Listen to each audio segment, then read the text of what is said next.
read it. I don't want to mess up anything. And I'm not all nigger for the ancestors. After Francine Harris's sift. And I'm not all nigger. I'm not all slung neck.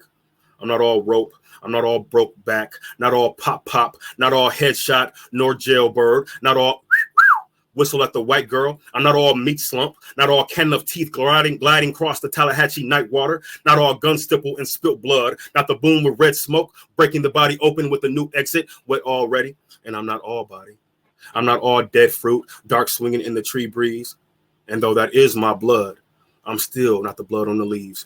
I'm not all cotton mouth, hollow choke, hood whip, not all t-shirt slogan and hashtag, not all don't shoot, I'm not all I can't breathe, not some everlasting shadow of dead flesh, because even when I die, I'm still not all death. I'm not all brown sugar, stalk, honey pot, sour diesel, the blues, and blue dream. No, I'm not all nigga, boy, I'm not all here in this same, not all is said, not the same haunt. I come not as one, nor with nothing. Still, I'm still, and I still got my name. I'm still Jenny, I'm still Laura, I'm still Lawrence, I'm still Emmett, I'm still Mike, I'm still Marie, I'm still Jeremy, I'm still Tamir, I'm still Charlie, I'm still Brianna, I'm still Ayana, I'm still Freddie, I'm still Eric, I'm still Rakia, I'm still Walter, I'm still LaVar, I'm still Sean, I'm still Corinne, I'm still Oscar, I'm still Trayvon, I'm still Amadou, I'm still Sandra, I'm still Jordan, I'm still Philando, I'm still George, I'm still Tommy, I'm still Ahmad, I'm still Makia, and I'm still George.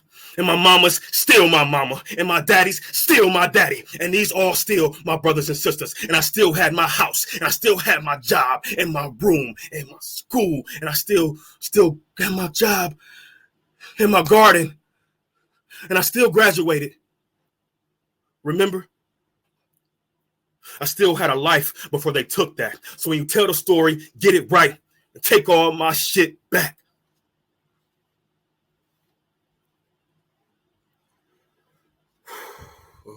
Thank y'all for everything. I can feel y'all. I know it's weird being in the space, but I can feel y'all energy, and thank y'all for being with me. Thank y'all for being with me, supporting me. Thank you, Mo. Thank you, baby. A large section of stereotype chronicles the Flint water crisis.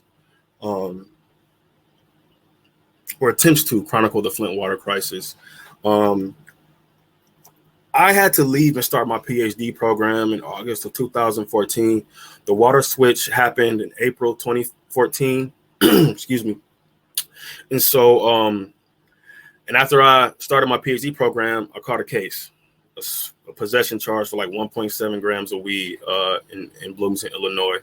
And so I was fighting that case, and when the story broke up and people started finding out that there was something wrong with the water, I wanted to come back home.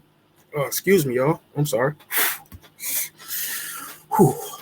Yeah, I wanted to come back home. I wanted to be with my family. I wanted to fight. I wanted to protest. And then when the story really, got crazy in 2015, when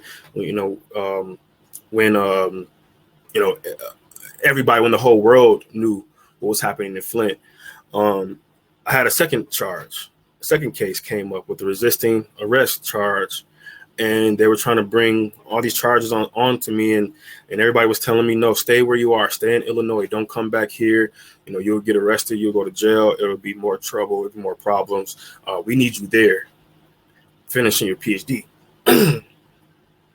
So all I could do was write and research. And this was my way of trying to, be back home. And so this is a part of the section. It's called incubation.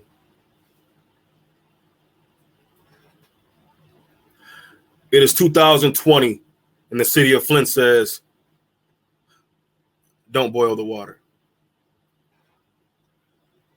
And I refuse to drink a single drop from any bottle or any tap now. I've stopped bathing completely, waiting for rain to slick my skin back on. I eat accessory fruits mainly from cardboard and cover the rashes on my face with coconut oil to appear more alive. I sit beneath the sun lamp, touching no one. It is 2016 and the city of Flint says, boil the water. My mother lays her head in a couch of her own hair, pulls back the watermark in her leg, the scalp of her knee giving to the bloody lock. Faucet water hardens into a fang, attacks, slowly unfleshes the body altogether. This week, my niece goes live on Facebook, filming her son run in an errant stupor, bad as he is already, vaulting up an obstacle of leather, a base from which to rehearse flight. He lands, runs onto the carpet, the screech following his shade into the mat. He moves his joints to the finish, muscle where his mind angles the floor. It is 2014 and the city of Flint says, boil the water. My niece, great nephew, and I bowl metallic mac and cheese from the aluminum. We all smash it heavy and wet the taste in the soup of our mouth. TJ plays the last noodle with his finger, consumes it, says, where's the meat? It is 2017 and the city of Flint says, boil the water. I undo the gauze from the stitched together incision below my navel. The procedure, an embolization to loosen the knot of veins growing inside of me. And to clean the wound, I use a room temperature bottle of purified drinking water, more gauze, and a plain bar of antibacterial soap. I apply a small amount of Bactine to the area and stick on a hospital-grade bandage. I press onto it lightly for 10 seconds. It is 2014 and the city of Flint says, don't boil the water. I lie into a nightmare of sound.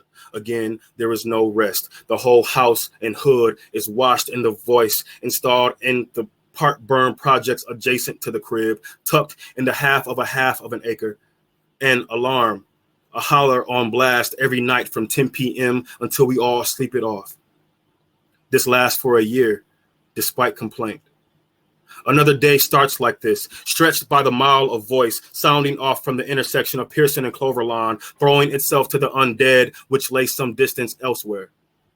The broke record of it. In the air, in the water, in the dream. Warning, warning. You have violated an area protected by security. The authorities have been notified. Leave immediately. Warning, warning. You have violated an area protected by security. The authorities have been notified. Leave immediately. Warning, warning. You have violated an area protected by security. The authorities have been notified. Leave immediately. Warning, warning, warning, warning, warning, warning, warning, warning, warning, warning, warning, warning, warning, warning, warning, warning. You have violated an area protected by security. The authorities have been notified. Leave immediately. Warning, warning. You have violated an area protected by security. The authorities have been notified. Leave immediately. Warning, warning, warning. You have violated an area protected by security. Warning, warning. You have violated an area protected by security. The authorities have been notified. Leave immediately. Warning, warning, warning, warning, warning, warning. Leave immediately. Leave immediately. Leave immediately. Leave immediately. Leave. It is 2015, and the city of Flint says, boil the water. I returned to the city for the first time since the story surfaced. Riding through the hood, crossing at the corner of Pearson and DuPont, stands a string of neon stanchions, military servicemen, a gaggle of pallets, a gaggle of bottled waters wishing us well. It is 2018, and the city of Flint says, don't boil the water. Soon, a new narrative. Lead exposed as opposed to lead poisoned. The spin of an incident as accident. A posture to say, well, I guess we were all just a little naive, weren't we? As counter to, yes, we did this with our full knowing, education and training notwithstanding. Surely you can trust us now. It is 2020 and the city of Flint says, boil the water. Bills, flyers, pamphlets, bags, bills, manuals, mailers, bills, boxes, bills, bottles, bottle caps, bills, a junk flood in the streets, overflowing our houses now.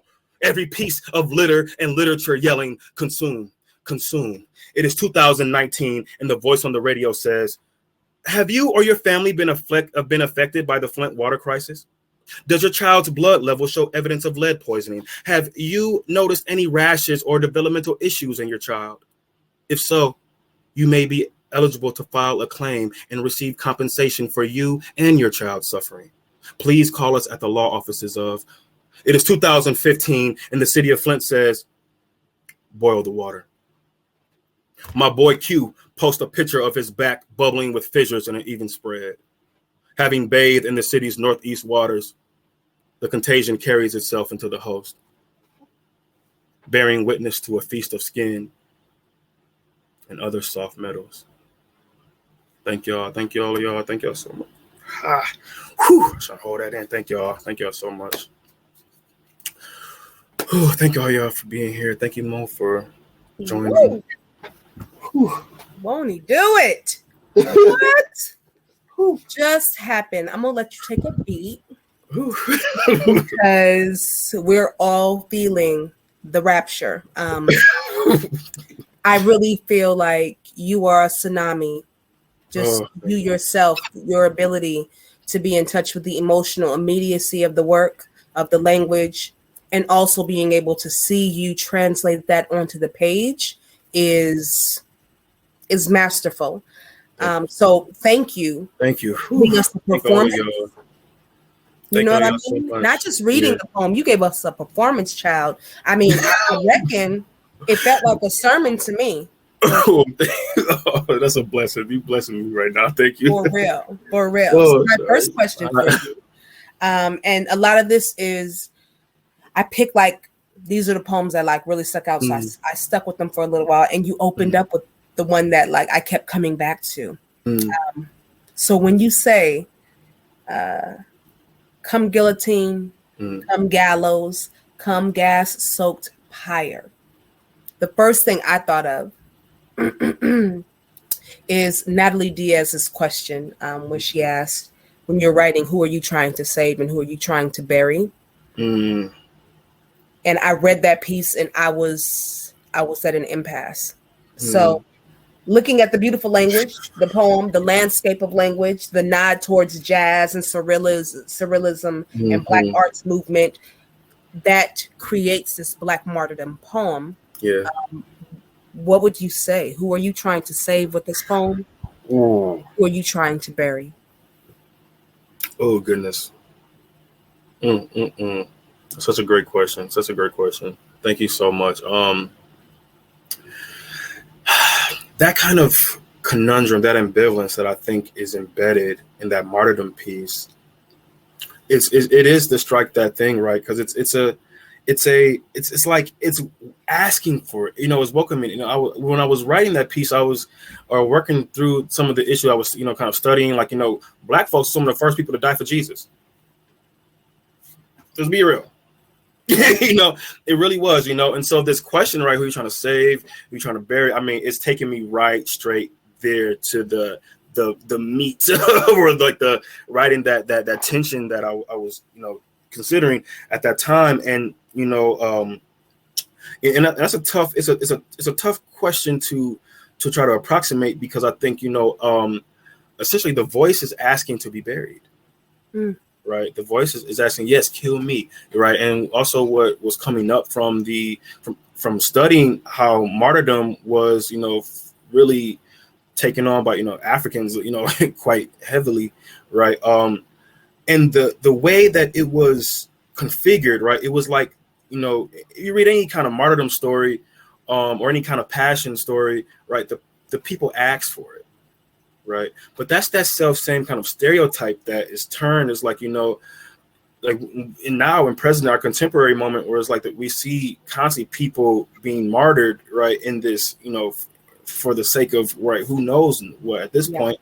But it's like that same narrative, is that same spin gets on it, right? They asked for it, right? Or they did something that warranted it.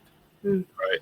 And so essentially, I think what that poem was I think what it was, maybe in a kind of a ironic kind of sense, right? It was trying to really push against, while at the same time activating that narrative or that spin, right? That we're asking for this, right? But that's actually not the case, right? But I think, you know, and I'm not sure, right? That's a piece. I mean, right, you went right there too, because I'm like, oh God, like, you know, like, I would say I can't even say that I would hope that it saved, or that it saves Black people, you know, from experiencing this kind of martyrdom, but in that it buries. Well, I really do want it to bury the executioners, you know, it's like maybe that energy that I was trying to tap into, where it's like, come on, do it. You're going to do it anyway, right? And like that was a power that I felt when I was working with the poem or working with the piece and trying to get into it. It was like, you know, that power, like, you know, give me your best. Bring your best stuff, right? And I'm going to stand up to it, right? Even if I do that, you can't actually, right, baby, you're the one that's going to get buried in the, you know, the makeup of the history of the thing, right? If that answers the question that gets there, right? But definitely trying to bury the executioners. That's definitely, you know, trying to bury the executioners with this unabashed, this unmitigated, like, you know, like life energy that's like, you know, whatever you have, I can take it. And I more take it, I can throw it back at you. You know, I don't know if that answers the question. That's such a great question. No, I mean, listen, I think we're always, when we're writing, we're responding with those two questions in mind, whether we know it or not. Right. And sometimes it's when I read that poem, and then when I heard you read that poem, I think my answer changed, because when I thought who you're trying to bury, I thought you were burying the martyrdom, the falling into the complacency of it. Yes. It might as well happen. Right. Because you asked for it, which felt like that is an energy I'm willing to lose, because the spirit of me is going to be revived. Right. And so that's what I'm trying to say. The spirit of the people, the spirit of the protest, the voice, like we're surviving with this voice because of a poem that refuses to silence and make pretty the atrocities of these murders, right? So I think for me it changed. So hearing you read it was like, oh, I was holding my heart, child. Thank you so much. You know that means you better know how to read a poem now. You have a wealth of lineage included in this collection. Can you talk about your pillars, the literary giants that brought you here? This is definitely a great question. Ooh, you taking me to task, bro. I love it. Thank you so much. Yes. You know, I was trying to, and I gotta say this. I'm gonna say this first and foremost, because I don't say this enough in the way I should. Sonia Sanchez has, I mean, that's, you know, and you know, we gotta do that work of doing, you know, we need Sonia Sanchez Institute, whatever we gotta do, right? Yes. We really have got to understand, you know, like Sonia Sanchez did a lot for us, and we got to, you know, we got to celebrate institution, you know, like institutionalized, but we got to institute, or I don't even like that word no more. But we got to establish, right, something, right, that can honor that work and everything that Sonia gave to us, you know. What Sonia was doing with language, you know, and what she was doing with Black language, right? It just, I felt so seen. I felt heard, you know. I felt like I could speak back, right, to that voice, right, in Sonia's poems, and converse with it. And so a lot of these poems, you know, are really, they are truly inspired by that multi-genre work that Sonia has done, right? You know, like telling our stories, you know, portraying our images, you know, ambivalent makeup and all, right? You know, but Sonia really was doing that work. One of the big major influences, I think, you know, in this work, some of the Black conceptual. So I have to say, you know, Adrian Piper as a conceptualist, you know, conceptual artist, really activated the space for me, the kind of that conceptual range, or how do we stage, right, things? How do we put things on a stage and you know, see what tensions that they just naturally produce, right, in the cultural makeup of this country, or in this world. And so I was definitely taking some cues from the mythic beast, right, and how to be how to present this this figure, right, of the real nigga, right. So I see like the mythic being, I'll say mythic beast, excuse me, the mythic being that Adrian Piper was working with, right, when she pretty much just walked out in the world like a black man and was trying to see like how people gonna respond or react to me, right. It was an analog. The real nigga in the book becomes an analog for that, right? And so I was trying to conceptually, stage the real nigga in these contexts, in these spaces where, right, either people can be made uncomfortable, right, or or they can be made, kind of kin sometimes, right, in that regard. And so, yeah, definitely Sonia Sanchez, Adrian Piper. I open up the book with a quote from Amiri Baraka. With that monologue, like, stop preaching so much as rationalism, cold logic to these niggas, let them alone, or maybe they'll begin to listen, right? But then he goes on to say, right, and they'll murder you. They have very logical reasons for doing so. Like, and so in a way, this book was like kind of tapping into that voice, or like, like how, what space or what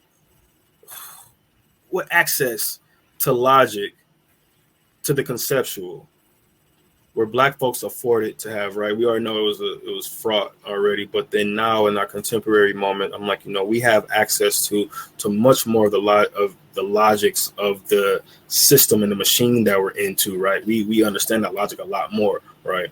And so now we can, activate it in a much different way, even in ways to destroy it. Feel. So yeah, that was definitely a major piece. Nathaniel Mackey, when it comes to sound and language and doing these really weird things as far as jazz influence is concerned, Nathaniel Mackey was definitely another person who guided the way for me. Excellent.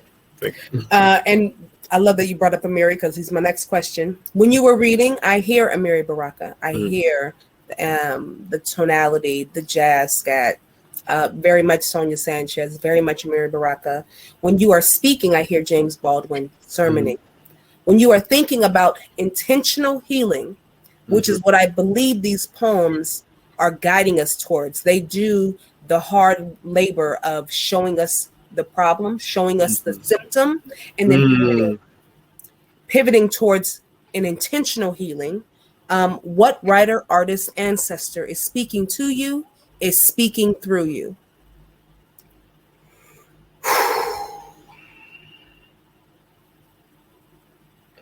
I don't talk much about like the spiritual aspect of this work, but it's very heavily spiritual.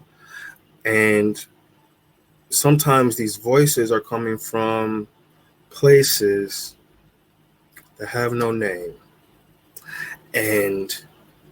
or I don't want to say places or people, right? But it's like sometimes I'm trying, I'm trying to listen and like, whose voice is this? Like when I do like those blues pieces that were coming up, like I don't know where those voices came from necessarily, or that that embodiment, right, that was being presented to those blues pieces,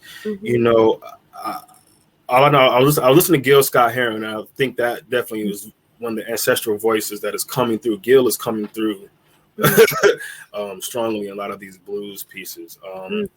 But what I've noticed is that some of these ancestors that are kind of speaking or talking through some of these books, we don't know them by name yet, and that's the point, right? And so I think when especially like the Hang-Around blues, I kept hearing the voice say, I ought to still be found. If they didn't come, like if they didn't cut me down, I'll still be found. You would know who I am.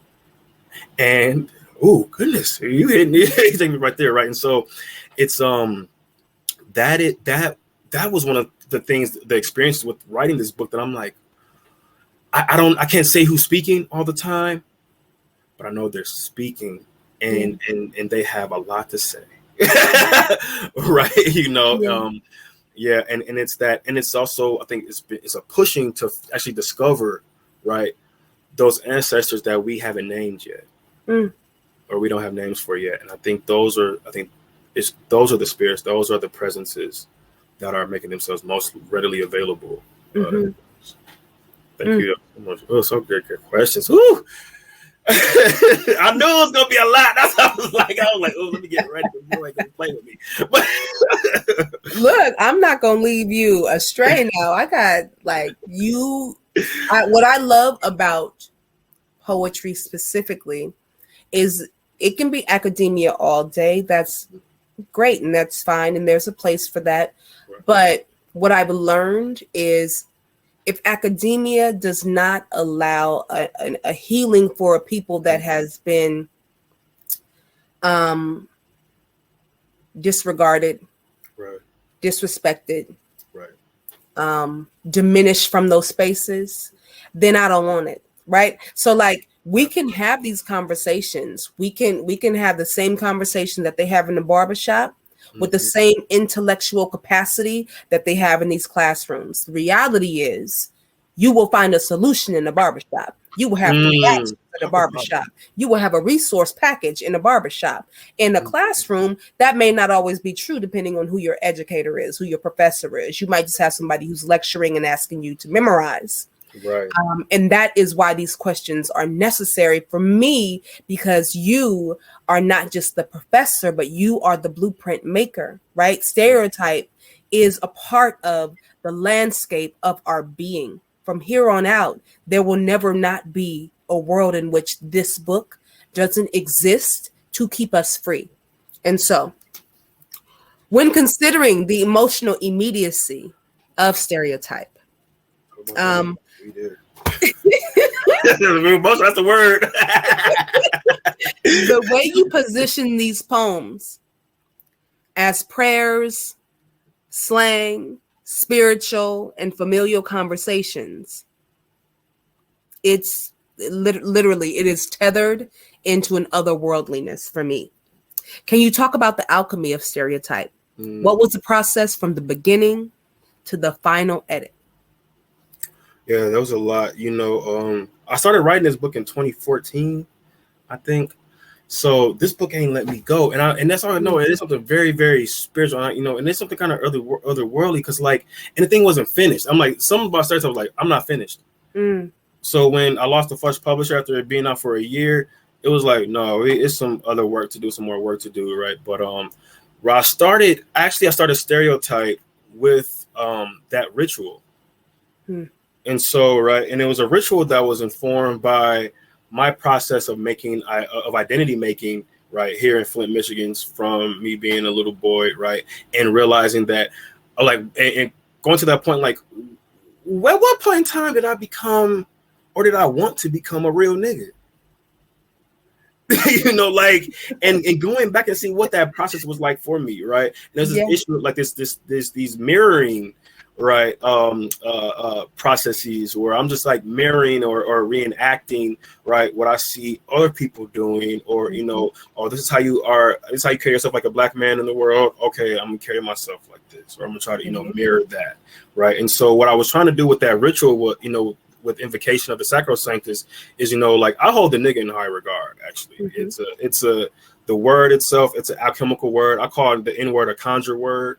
Right, it conjures something up. There is no other word. I don't care what language.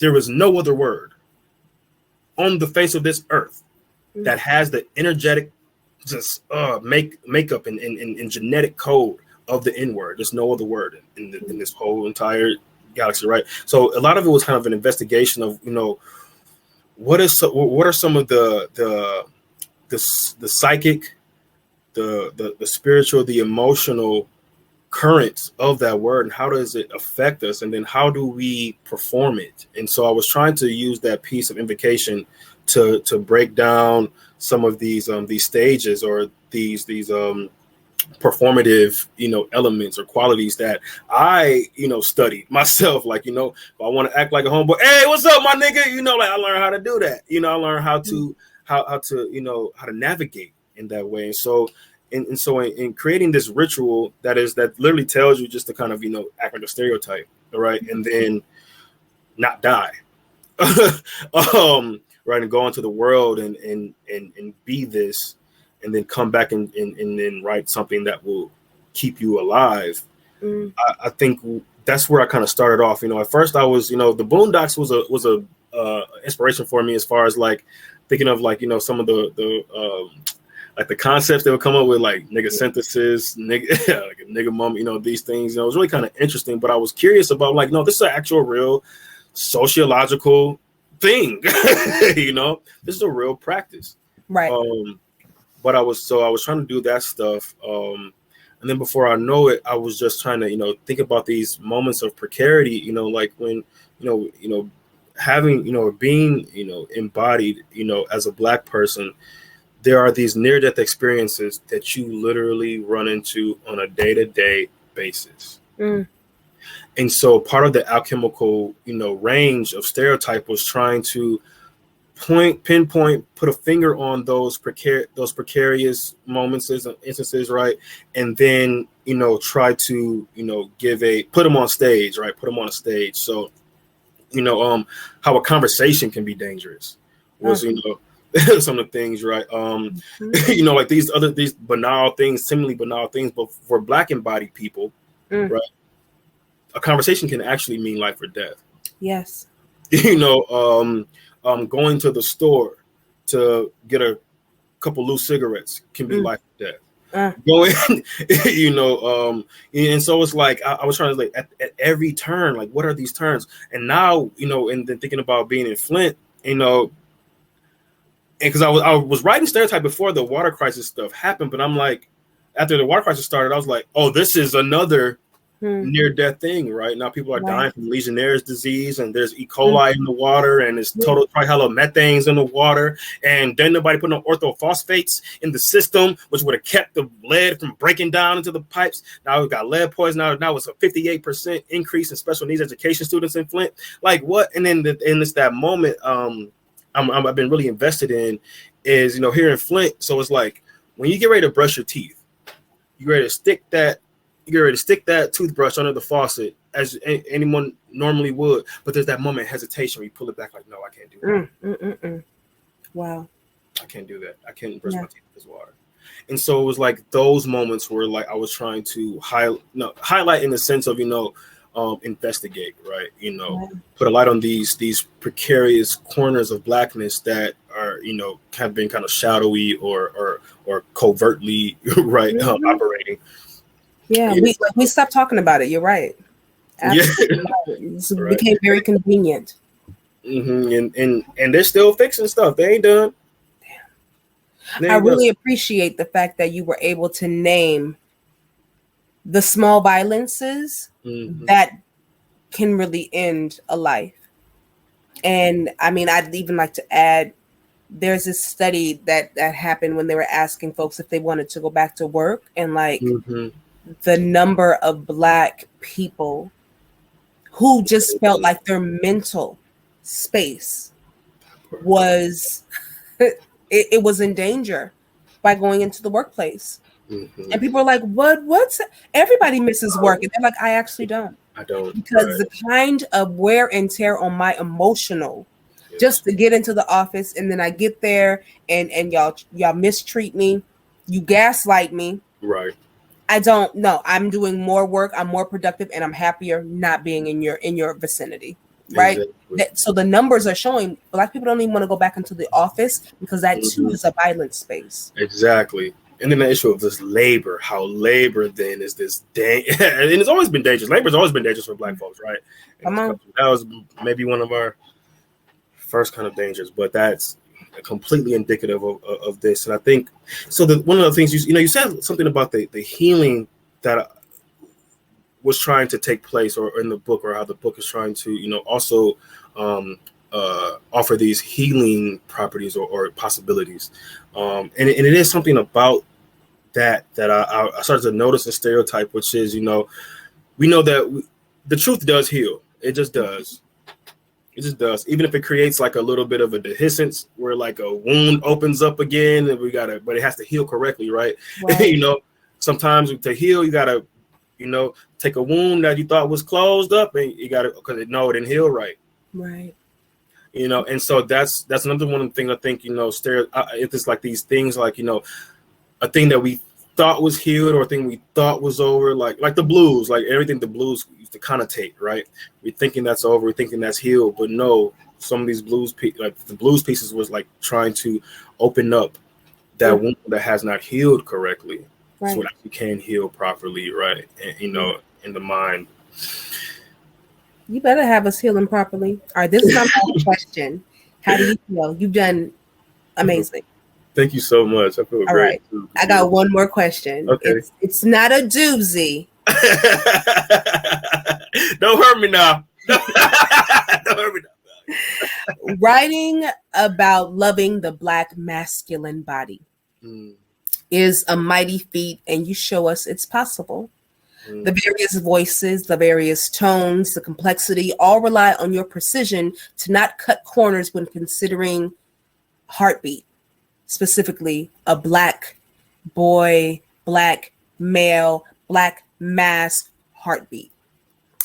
In a bookcase of work that keeps this conversation centered, what other books is your book nearby?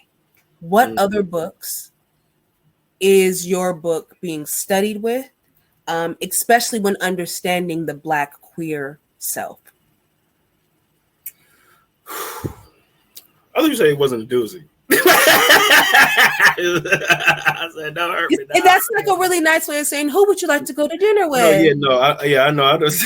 No, but that, I mean, it's really, that was so rich, though. Oh, such a rich question. I mean, I got shot back. Trying to be wealthy, child. I try to get wealthy with these. Okay, you listen. What? All I ever wanted to do was be Oprah. This is it. You have made my life make sense. Okay. Goodness, I'm like, woo, yes. I know you got it. You got that reputation for doing this, so I know. I already know this. I was trying to get ready, but I mean, what a beautiful question, you know. Before I even try to answer, I just want to kind of like acknowledge something that is underneath it, and it's a story that I actually don't tell in Stereotype, but I was outed at 9 years old across the street from where I'm at now, and over the 20 years of that experience, being on the north side of Flint and having everybody know you're gay, and being bullied, picked on, threatened, you name it, right? Everything. And growing up and realizing that there were other Black boys who had experienced what I experienced, having to grow up too fast, sexual trauma at a young age, and things like that, I realized that there weren't a lot of people that were speaking to that experience or were speaking to us, like in the hood here, you know, like it's like, you know, molestation for young Black boys. It's so common. It's so common, but what's most common about it is that it goes unspoken. Yeah. And you know, I've dated gangbangers, I've dated LKs, well, GDs, LKs, vice lords, whoever, and they had similar stuff going on. But they were, you know, that they were in this context where they had to be so masculine, so intense, right? But they could be soft with me, or they could be emotional or vulnerable with me. And so I was trying to, you know, also produce a record or archive that would speak to that, and allow us to exist in it also. And so because of that, you know, I think that obviously, you know, I make mention of this. Dinez was one of the people who, I mean, in a lot of ways, their work held my hand into Stereotype and into some of the poems that I wrote. And so, you know, like Insert Boy, that was a collection that, I mean, just really took me there. You know, I used to, you know, it's funny because, like, you know, you have, you know, you grow up and, you know, we hear like Elin Harris. There was another book I used to read called My Man, My Boys, which was like the first book I ever read that talked about like Black gay men just being black and gay and me. Right? But those aren't, like those kind of, My Man, My Boys and Truth, Lies, Secrets, right? Those kind of books, they don't really get brought into like the literary conversation, literary discussion. But I couldn't have, I wouldn't have seen myself or thought about, what was possible if it weren't for, I'm going to mess his name up, but it's Vernon, though, my Man, My Boys. But like those hood books, some of those, All them hood Johns, they great. Yeah. So, but they did a lot for me, of course. They gave you placement. Exactly. They placed you in the world where you knew you were, but you couldn't see yourself, right? I couldn't see, like I didn't have anything mirroring that. I had everything around me mirroring how to be a real nigga, but I didn't have anything mirroring how to be me.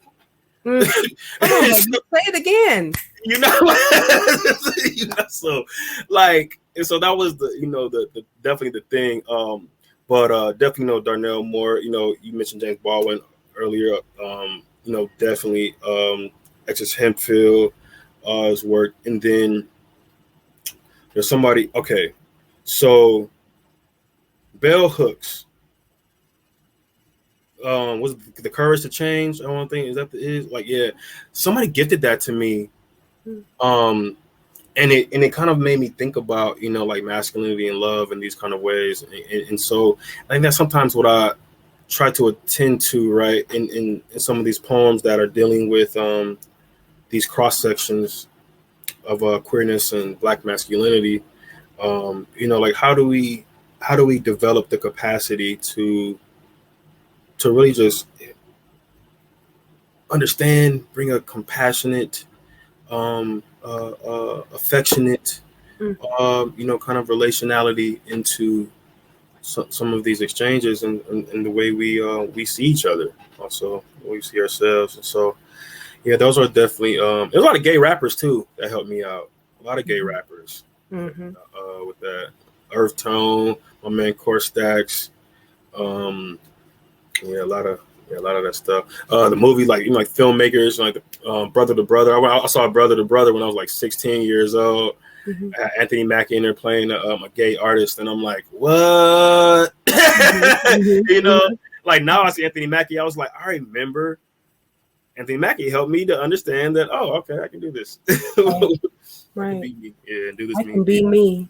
Right. And what a beautiful you be. Oh Thank my you God, for sharing your light. I'm gonna cry when I get up. Stereotype with us. Thank you for I don't want to think about your living just being a bravery, like, yay, you're brave. I mean the work, that intentional healing that we talked about, like that is the real bravery. Like when you see a thing and say, no, I deserve better. I'm gonna be better. And I'm gonna get us free. So thank you for giving us the literature that is required for liberation. Thank you. Like same to you, echo you. That's why it's so great. Thank you. I'm giving you a hug. Digitally. Thank you so much. Hi, ER. Hi. Wow, this was powerful. Don't you feel loved? I feel loved up on in a way that I'm like, I can't wait for my book to be held in my actual hands and not digitized. Right. The note taking, babe, it's about to go down. Yes, I can't wait for that. Please let me do something with you for that. Jonah, I had no idea. The words on the page are one thing, but you gifted us with such a performance tonight. And thank you. This was so special. So folks, you can click this teal button at the bottom center of the screen to buy Stereotype, buy it for yourself, send it to a young poet in your life who might be uplifted by it. Let your libraries and your communities know that they need to stock it. Thank you to Auburn Avenue Research Library for being here and celebrating. You're killing it in this chat. I see these. We got a whole little archive going on. Yes. So we would love for everybody to go back through and see the things that Morris left, because it's very intertextual. So he's really, weaving in the themes of the poems here, so you can go back and kind of get the underpinnings. So there's really just so much richness. And Thank you, Mahogany, for always just bringing the fire on the questions and the depth. So I wish you both so much health and good things, and one day we'll get to hang out physically in person. But Jonah, just please enjoy your success with this book. It's such a wonderful thing, and you can tell that you took so much time and love in crafting it. So Thank you so much. it comes through on every page. So wishing you all the best, and everybody watching at home, take care. Thank you for being with us. Thank y'all so much. Thank y'all for holding me down. Y'all held it down, y'all. Thank you.